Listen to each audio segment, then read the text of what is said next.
If you thought Jack Doherty was just a spoiled brat creating public nuisance for clicks, this video will completely blow your mind. His spoiled brat image was just a convenient lie he is hiding behind. The disturbing truth is that a large portion of Jack Doherty's income does not come from YouTube or his so-called brand deals. He earns most of his money by taking advantage of girls who are barely of legal age and by aggressively promoting this content to his teenage audience of over 25 million followers. He does all of this so openly, and it's shocking that the FBI still hasn't taken action. Yeah, I mean, I help blow them all up on social media, and they make money on OnlyFans and honestly all platforms. Does that kind of does that field kind of interfere with your heart a little bit? That's really what takes a lot of I feel like the most. Yeah. I mean, in no disrespect, this is a version of pimping. You're pimping these girls out. You don't think that's attacking your heart in any way?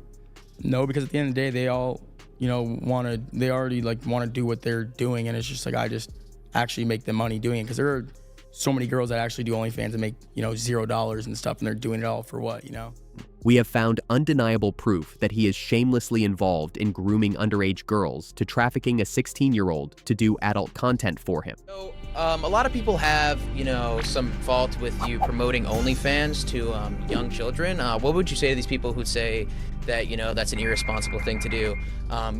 Making videos for young children with editing that's stylized for young children, and then at the end of these videos, what you're doing is promoting pornography. What do you say to that? Business, dog. What are you gonna do about it? Jack, of course, denies this. He calls these accusations as most untrue, false allegation that he has ever heard. His denial is so childish. But you have to understand that he is not a child, but a fully grown man in his 20s. The evidence against him reveals a systematic pattern of manipulation. In this video, we're going to reveal how he traps barely legal girls into unfair contracts, sometimes on their 18th birthdays. We'll show how they're exploited to the point that they only keep a fraction of what they earn on OF. He even uses his group of female friends to peer pressure underage girls into creating adult content on OF. This man-child dose of drama when his longtime girlfriend, McKinley Richardson, finally broke free. And what she revealed wasn't just relationship drama, it was a detailed blueprint of a predatory operation hiding in plain sight. On the One Night with Steiny podcast, McKinley dropped a bomb. When asked how she got started with OF, she said, "I actually didn't want to do it. He told me he'd send me back home if I didn't, so I did it." But it gets worse. Jack controlled everything. He knew all her passwords. He had access to all her accounts. McKinley generated massive income, and Jack took the lion's share while keeping her on what amounts to an allowance from her own earnings. The relationship was real, and I had met him, we were talking for 6 months before I even showed my face on camera, and I didn't have an OnlyFans or anything. I actually didn't want to do it. He told me he'd send me back home if I didn't, so I did it. No. When they broke up, Jack's reaction exposed everything. He wasn't devastated about losing his girlfriend of 2 years. Listen to his own words. "When I met this girl, I was making $1.5 million a month. Now I'm making probably a tenth of that." He wasn't mourning a relationship, he was mourning a loss of revenue stream. McKinley also revealed Jack's recruitment system. He uses his group of young female friends as bait. These girls, many barely legal themselves, befriend potential targets and normalize OF. They make it seem glamorous and lucrative. It's peer pressure disguised as friendship, grooming wrapped in girl talk. By the time Jack enters with a contract, the victim has already been softened up, primed, and made to feel like she's missing out. First, he uses his social media and female network to target vulnerable girls approaching or just turning 18. Second, his girls befriend them and normalize adult content. Third, Jack moves in with leverage, housing, proves every element is real and operational. But she wasn't the only one willing to expose Jack's tactics. Another major phone, streamer Neon stepped forward with even more disturbing details about Jack's tactics. Specifically, the predatory timeline he uses to trap these girls before they even understand what they're signing. Neon made a bombshell accusation that exposed the ruthless calculation behind Jack's operation. According to Neon, Jack targets 17-year-old girls and gets them to sign contracts the night before their birthday to sign away 50% of their lifetime earnings.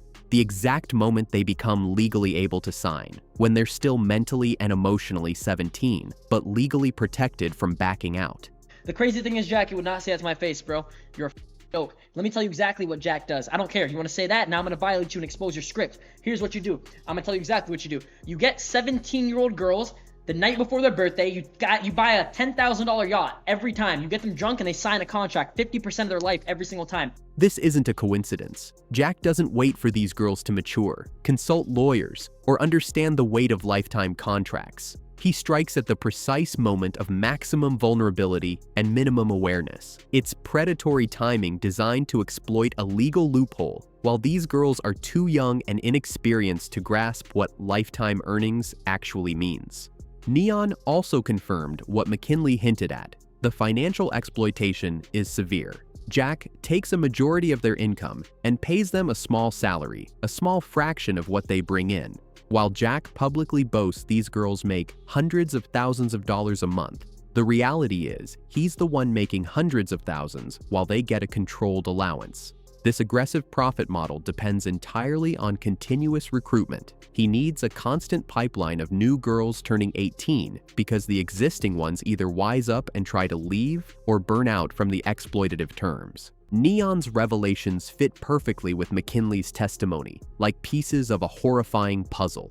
McKinley revealed the coercion and control mechanisms, the threats, the password access, the peer pressure system. Neon revealed the predatory timing and the financial exploitation, the midnight contracts, the lifetime earnings grab, the tiny salaries masked as big money. Together, they expose the complete picture. Jack identifies targets while they're still minors, has his network of girls groom them, then pounces the second they turn 18 with contracts they're too young to properly evaluate. Once signed, he controls their accounts, takes the majority of their money, and keeps them dependent on the fraction he allows them to keep. It's a system designed for one purpose: maximum profit extraction from barely legal girls who don't realize they've signed away their futures until it's too late. But the exploitation doesn't stop with recruitment and contracts. Jack has another weapon in his arsenal that's even more disturbing: his massive audience of young, impressionable teenagers. Jack's exploitation doesn't stop with recruiting and controlling these young women. He's built a second, equally disturbing operation, using his 25 million followers, most of them teenagers and children, as a marketing pipeline for his adult content business.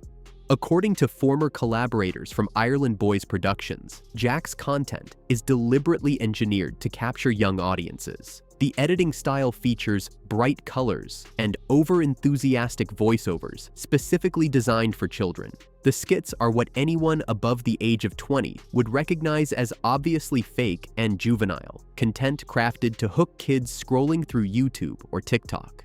Here's where it becomes predatory. Jack embeds promotions for his OF models directly into this child-targeted content. Former associates describe videos where what seems to be an innocent video of him buying kids' toys turns into something disgusting by promoting adult performers in front of the little kid. It's a deliberate blurring of boundaries designed to normalize adult content for an audience too young to understand what they're being exposed to. When confronted directly about promoting OF to young children, Jack's response was chilling. Business dog. What are you going to do about it? It's just business. No concern for ethics. No acknowledgement of harm. Just a flippant dismissal that profit justifies everything. What Jack is doing goes beyond inappropriate marketing. He's systematically conditioning children to accept adult content as normal. His former editor, Matthew J. Giel, who edited these very videos, called them the P of our generation and warned about the psychological effect that it can have on a child's brain.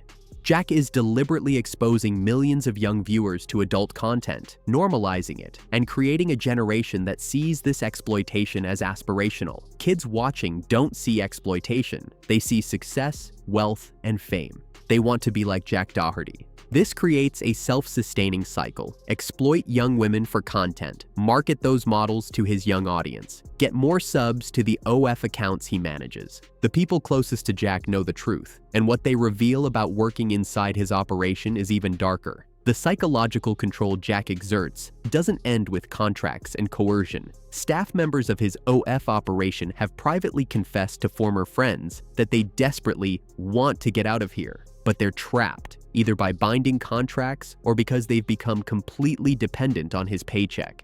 Former associates paint a disturbing picture of life inside Jack's operation. Matthew JGL, Jack's own former editor, revealed that almost everyone in that house says they hate him, including Jack's own brother. But they stay because, as Matthew put it, money makes the world go around. The financial dependence creates a prison without bars. Jack, I'm gonna tell people she was 17, Jack. Sophie girl. Oh, not Sophie, Sophia. Sophia's little sister was 17. That was at the house. And then you said they're never coming back to the house. 4 days later, Jack, Ace invited the 17-year-old and her friends over to the house. And I also have messages of Sophie messaging me, Daddy, please forgive me, or Daddy, please come over, or something. But I didn't want to come over because you're a 17-year-old. And Jack, I messaged you, I told you to kick them out, and then you didn't do shit about it because you're in Dubai. The manipulation goes deeper. When girls attempt to negotiate fairer contracts, Jack employs textbook gaslighting. A former associate detailed how Jack twists these conversations until the girls believe it's her fault and end up putting in more work for the same exploitative rate. He's described as a master manipulator and the most insane gaslighter. He doesn't just control through contracts, he controls through psychological warfare that makes victims question their own reality. Jack uses his wealth as both carrot and stick. He buys friends and protection, surrounding himself with people financially dependent on him who won't challenge his behavior. It's an ecosystem where speaking up means losing your income, your housing, and your entire social circle. When confronted about freeing his models from these lifetime contracts, Jack's response revealed his true nature. He called the idea effing insane and delivered a sarcastic non-apology. "I'm sorry for holding you multimillionaires captive as if I'm such a bad person." The defense is telling. He measures morality solely in dollars. If they're making money, he reasons, exploitation doesn't exist. This response strips away any remaining doubt. For Jack Doherty, morality is completely irrelevant. Money is the only factor that matters. The spoiled brat persona, the pranks, the crashes, the public tantrums, that's just camouflage. It's a convenient shield that makes people dismiss him as an annoying kid rather than recognize him for what he actually is, a calculating narcissist who's built a system of financial and psychological exploitation. Behind the man-child facade is someone who systematically traps young women, gaslights them into accepting abuse, and uses wealth to maintain control while dismissing any ethical concerns as irrelevant. He's not a spoiled brat. He's a predator with a carefully crafted disguise. So how does Jack maintain his position when these allegations are so severe? Does he think he's truly untouchable? His response to accusations reveals a man who believes he's built an impenetrable shield of deniability and deflection. When confronted with the mounting allegations, Jack's defense is consistently dismissive. He calls the accusations the most untrue, false allegation that I've ever heard, and claims those spreading rumors had no proof. He deflects by pointing out that minors can't even effing sign contracts, and insists one accused girl signed 4 months after her 18th birthday. He attributes everything to jealousy over his success. But the chaos reached an entirely new level when Child Protective Services and law enforcement showed up at his door. Live on stream, anonymous tips had been filed alleging child abuse. Jack was visibly thrown off, scrambling to explain, "I don't have a kid." The CPS agents and 2 police officers conducted their investigation while thousands watched online.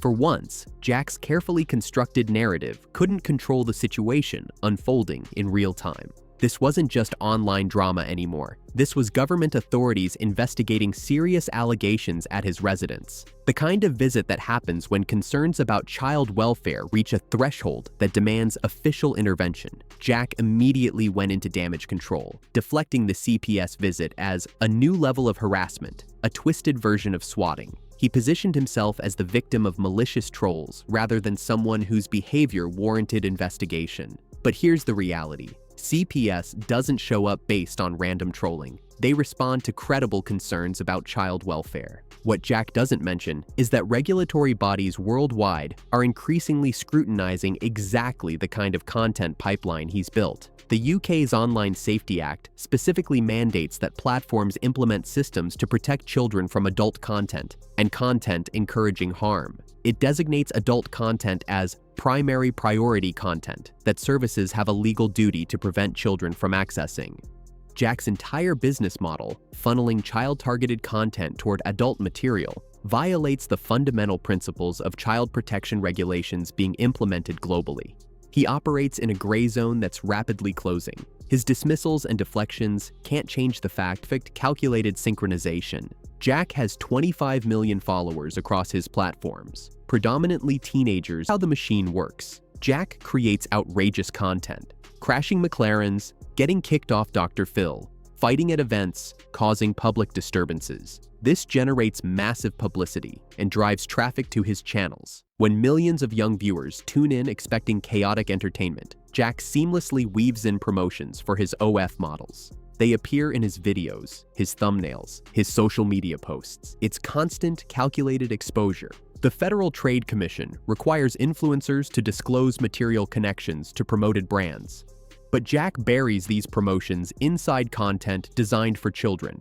Bright colors, juvenile humor, clickbait premises. Young viewers lack the media literacy to recognize these aren't just friends appearing in videos. They're products being marketed, with Jack taking a massive cut of every subscription sold. His former collaborators describe videos where innocent premises like buying kids' toys suddenly pivot to promoting adult performers. It's a bait and switch designed to expose his young audience to adult content while maintaining plausible deniability. This exposure is the secret to Jack's operation. When a newly recruited 18-year-old launches her OF account, she doesn't start from zero. She immediately gets exposed to Jack's 25 million followers, instant visibility that would cost hundreds of thousands in traditional advertising. Her subscriber count explodes overnight, and Jack pockets the majority. He's taking 50% or more of these girls' lifetime earnings while using his child-heavy audience as the marketing engine. The girls do the work, Jack provides the audience, and he collects the profit